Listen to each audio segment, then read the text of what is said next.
Que te vaya bien, buenas tardes. Vale, chao. Vamos con información también de la economía, bien preocupante. Los despidos por necesidad de la empresa llegaron a casi 230.000 en el primer semestre de este año, según reveló la Dirección del Trabajo, lo que representa un aumento de un 16% respecto del mismo periodo del año pasado.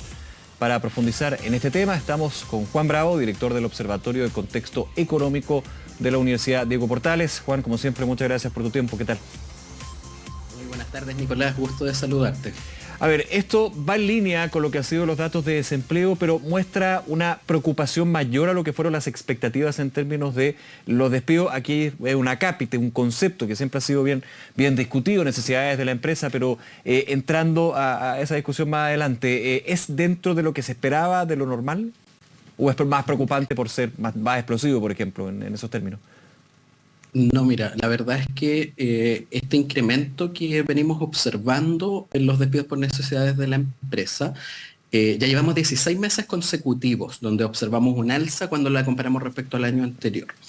Y eso, por supuesto, que está asociado directamente al debilitamiento de la actividad económica. Cuando en un país se empieza a contraer la economía, significa que se están produciendo menos bienes y servicios que hace un año atrás. Y como se producen menos bienes y servicios, entonces también las necesidades de contar con personal se reducen. Y justamente este indicador de despidos por necesidad de la empresa, justamente por esa razón está asociado a la situación económica. No es cualquier causal de término de contrato, ¿cierto? Sino que es una causal que está estrechamente ligada a la situación económica de un país.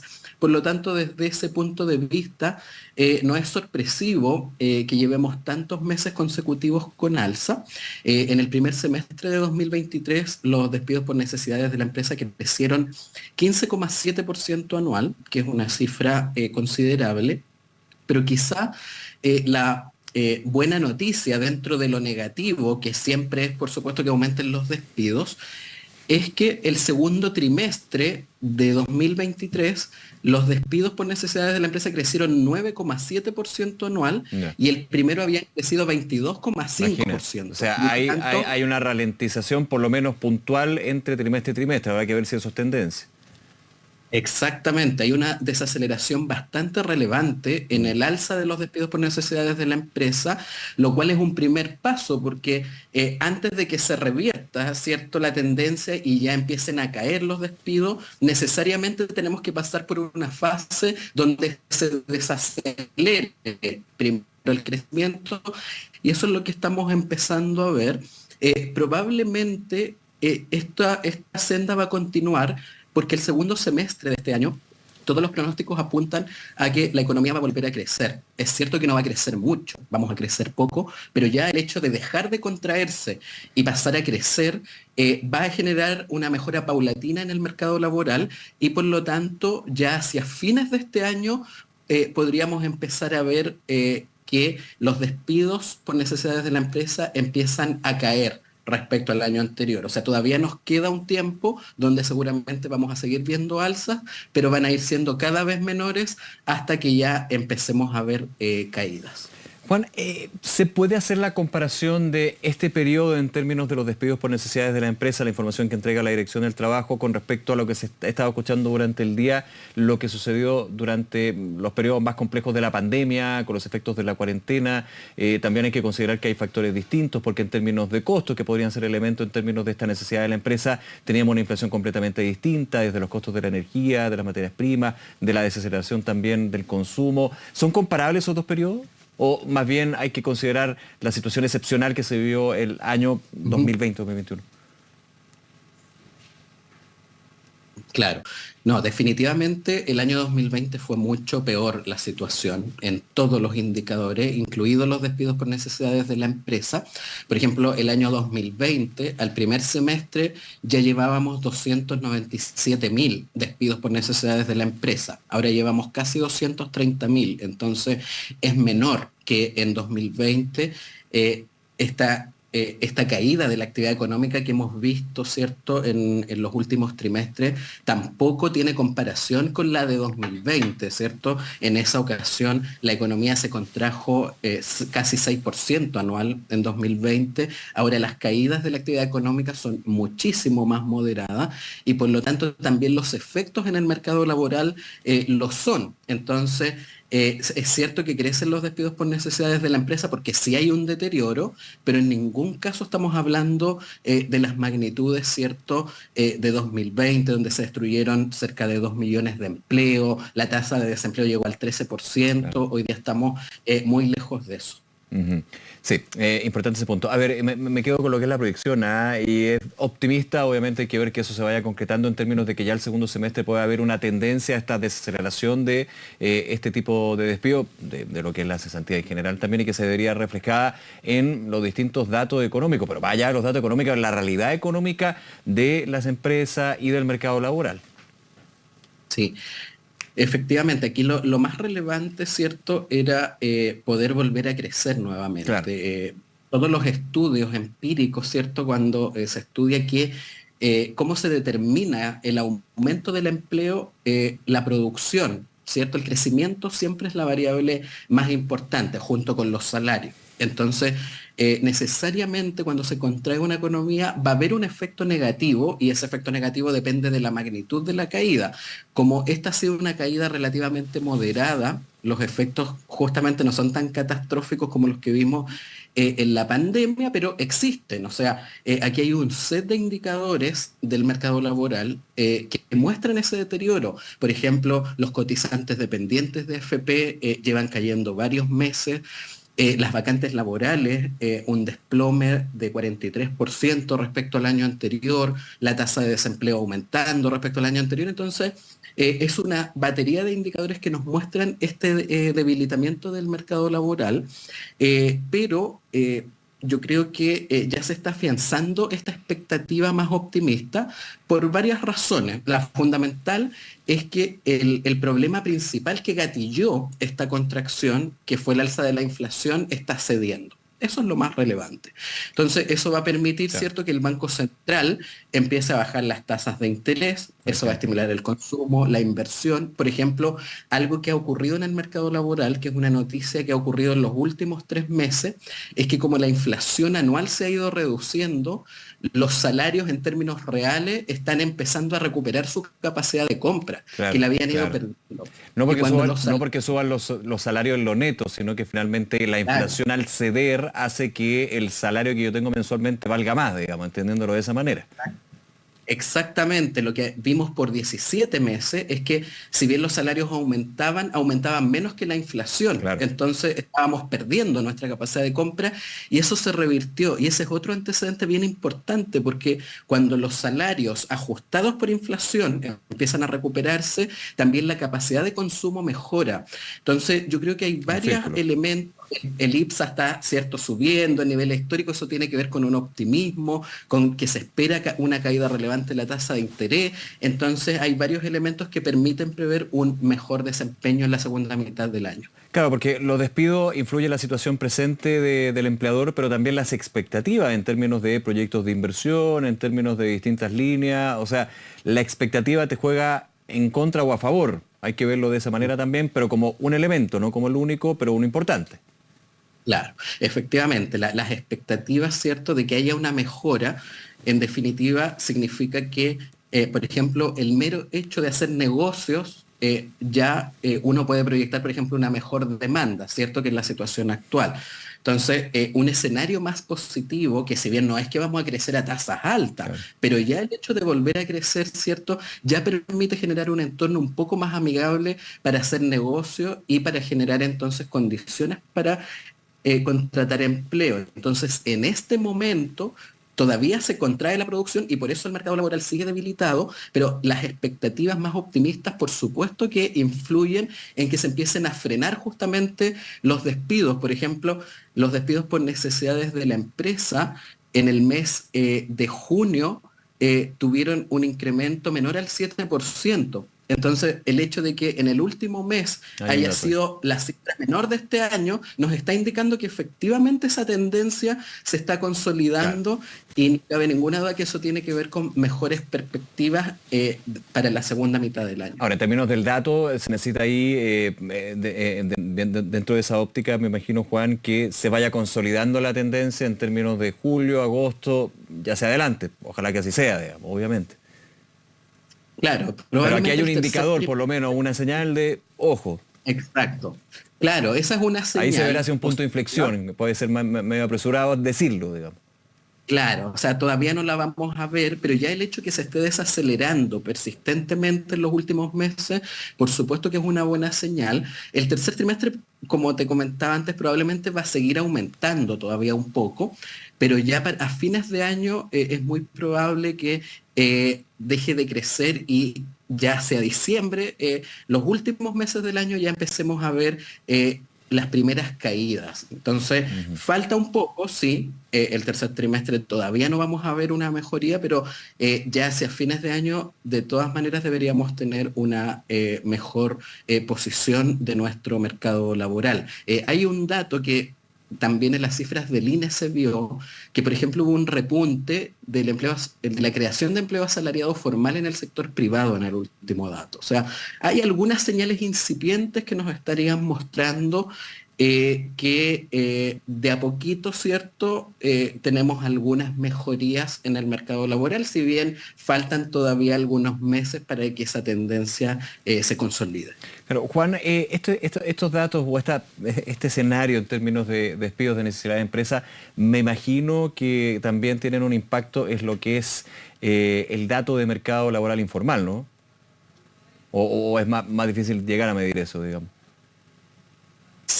Claro, es difícil hacer el link directo con nuestra encuesta, claro, el cruce con la encuesta, pero uno lo que sí ve en periodos como el actual, ¿cierto?, donde se contrae la actividad económica, es que cómo se reducen las oportunidades de conseguir un empleo asalariado formal en el sector privado, entonces tiende a aumentar el empleo informal. Y ese empleo informal no necesariamente tiene que ser cuenta propia.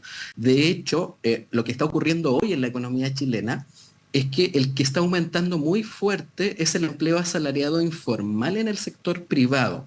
¿Y qué significa un empleo asalariado informal? En el sector privado significa que son personas que trabajan bajo subordinación, que tienen un jefe, cumplen órdenes, horarios, pero que el empleador no le está pagando las cotizaciones de vejez o de salud. Claro. Y ese tipo de empleo en negro, ¿cierto? Bajo subordinación, tiende a aumentar totalmente sin contrato. Actividad económica.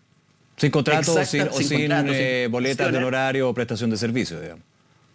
Claro, donde no hay acceso a la protección social. Eso. Entonces, esos tienden a aumentar y eso es lo que está ocurriendo hoy día. Hoy día no es tanto la cuenta propia informal la que está aumentando, sino que es este empleo bajo subordinación en el sector privado que es informal.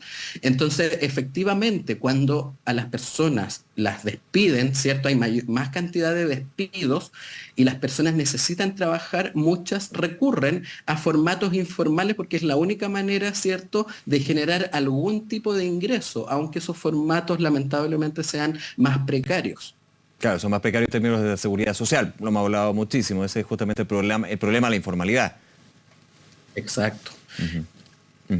Ahora, están las proyecciones, está el escenario y en ese sentido, ¿cuánto también puede impulsar lo que es tú lo mencionabas en algún minuto, las decisiones que se viene a mucha expectativa al respecto de lo que es la política monetaria? Muchos dirán, bueno, pero si la política monetaria va más bien al tema de la inflación, pero evidentemente o indirectamente también va por el lado de un mayor estímulo al crecimiento. ¿Eso va a ser también relevante para todo este escenario del mercado laboral que estamos comentando, Juan? De todas maneras, el crecimiento siempre es el motor esencial de una generación dinámica de empleo de mejor calidad, en particular del empleo asalariado formal en el sector privado. Lo que pasa es que en el corto plazo, si pensamos eso, en los próximos trimestres, por supuesto que el primer paso es que la política monetaria se normalice, que empiecen a bajar las tasas, que se consolide el proceso de reducción de la inflación, porque todavía no está ganada la lucha contra la inflación, sí, claro. Vamos avanzando, pero todavía no lo hemos logrado. Entonces, esa es una primera etapa, que termine este proceso de ajuste monetario. Luego, terminado eso, por supuesto que ahí el foco tiene que volver a girarse, ¿cierto?, hacia nuestra capacidad de crecimiento. Hoy día Chile tiene una capacidad de crecimiento de mediano plazo muy baja, entre el 2 al 2,5%, y cuando esa es la capacidad de crecimiento de un país, lamentablemente los ritmos de creación de empleo no pueden ser demasiado dinámicos. Y el problema que tenemos es que por lo que ocurrió con la pandemia, ¿cierto? Todavía nos faltan cerca de 400.000 empleos para tener la misma tasa de ocupación prepandemia. Entonces, ese es el gran problema, que todavía tenemos cientos de miles de empleos por recuperar, y cuando se crean empleos a ritmos muy bajos, el problema que ocurre es que va a tardar años recuperar esa tasa de ocupación. Entonces, ahí por supuesto que tenemos que volver el foco a cómo recuperamos ya la capacidad de crecimiento de mediano plazo, más allá de la coyuntura económica actual, donde tiene que terminar este ajuste monetario, ¿cierto? Y tiene que terminar de consolidarse un proceso de reducción de la inflación. Ahora, eso desde la política monetaria, desde la política fiscal, digamos. Escuchaba declaraciones durante el día, se le preguntaba justamente a la ministra del Trabajo por este dato de despidos por necesidad de la empresa, y se hablaba desde el gobierno, desde el Ejecutivo, de impulsar lo que es la formalidad, la contratación formal, como estábamos comentando hace algunos segundos. Eso también es un elemento que hay que complementar para, de alguna manera, ir luchando con esta situación de desmedro del mercado laboral, ¿no? Sí, lo que ocurre con la informalidad laboral es que tiene dos componentes. Tiene un componente más coyuntural, más cíclico, que sabemos que cuando se debilita la situación económica tiende a aumentar la informalidad. Pero en Chile el problema de la informalidad laboral tiene un componente estructural que es bien importante, porque si bien fluctúa, uno ve las cifras de varios años atrás y siempre estamos por ahí por cifras cerca del 30%, un poquito más bajo que 30, pero anda por ahí. Por muchos años, entonces fluctúa en torno a esos valores, dependiendo de la situación económica, pero eso revela que hay un componente estructural. Entonces, estas son políticas que tienen que ver mucho más con el mediano plazo, que son muy importantes para reducir la informalidad laboral, que no solo tienen que ver con fiscalización, porque cuando uno ve las cifras, la informalidad se concentra primero en trabajos de muy bajos ingresos y además que se suelen hacer en las casas particulares, ya sea de un cliente o la propia casa, o en la vía pública.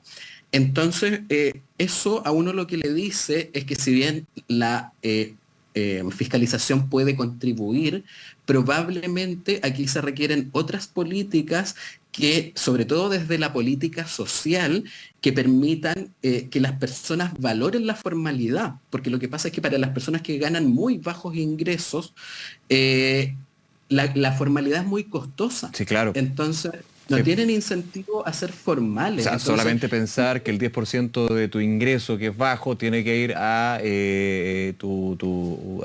tu ahorro previsional. Que está bien, pero obviamente exacto. cuando el ingreso es bajo, estamos hablando de un 10% menos de sueldo, por ejemplo. Exactamente, ese punto es central para una persona que tiene ingresos altos, ¿cierto? Es menos doloroso, entre Sí, comillas, claro. ¿cierto? Sacrificar ese porcentaje para cotizaciones, alguien que ya pudo satisfacer sus necesidades elementales, ¿cierto? Que incluso puede ahorrar, es distinto a alguien que no tiene capacidad de ahorro, que todo su ingreso se lo gasta, ¿cierto? En poder satisfacer esas necesidades básicas. Entonces, esas realidades son muy distintas y por eso es que esto es una política integral que requiere muchas medidas diversas, pero necesariamente deben contener estímulos para que cambie esta relación costo-beneficio de la formalidad laboral, sobre todo en segmentos de muy bajos ingresos. Claro, porque tú dices, hay un tema coyuntural propiamente tal, pero que se enmarca en una situación estructural de la formalidad e informalidad en Chile, y que se va la informalidad con lo negativo que tiene, lo que hemos estado comentando contigo, Juan Bravo, se va potenciando justamente en este tipo de escenarios donde hay baja expectativa económica, un menor crecimiento y, para qué decir, una mayor inflación, mayores costos, digamos. Todo confluye. Ujú. Claro, eso se suma, ¿cierto? O sea, en periodos de debilidad económica, esa informalidad que es estructural tiende a aumentar, ¿cierto? Y en periodos de que mejora la actividad económica tiende a caer, pero al final está fluctuando esto en torno a esos valores. Entonces, la formalidad laboral tiene un componente que es mucho más estructural, más que coyuntural, y por eso las políticas, si bien obviamente siempre es importante generar mejores tasas de crecimiento, en el caso de la formalidad claramente es insuficiente. No basta con solo crecer a tasas más altas, sino que necesariamente esto requiere un mix de políticas que tienen distintos aspectos, ¿cierto? Fiscalización, incentivos, ¿cierto? Reducir costos para poder hacer el cumplimiento tributario, en fin, o sea, hay muchas aristas que se deben trabajar y que tienen un componente más estructural que va más allá de la situación económica, en particular en un momento del tiempo. Claro. Por último, en los minutos que nos queda, Juan, por sectores, ¿cuáles son los que se ven más afectados por este tema de los despidos que hemos estado comentando en esta entrevista? Mira, lamentablemente el reporte de la Dirección del Trabajo no tiene los despidos por necesidades de la empresa por rama, solo Ya, tiene términos de contrato, de contrato. pero uno sí puede intuir esto gracias a las cifras del INE, que Claro, probablemente la el encuesta sector nacional de más empleo en este caso. afectado exactamente, es la construcción. La construcción ya lleva muchos meses destruyendo empleo. O sea, no es que se cree poco empleo, sino que de frentón se está destruyendo empleo. Y ese es el sector que se ha visto más perjudicado en este periodo de contracción económica. Por lo tanto, lo más probable es que también esté ahí la mayor cantidad, o mejor dicho, el sector con mayores incrementos en despidos por necesidades de la empresa. Juan Bravo, director del Observatorio de Contexto Económico de la Universidad Diego Portales. Como siempre, Juan, muchísimas gracias por la disposición y comentar estos temas. Que te vaya muy bien. Muchas gracias, Nicolás. Que tengas muy buena tarde. Igualmente, un abrazo. Gracias. Vamos a cambiar de tema. Durante algunas horas el Pisco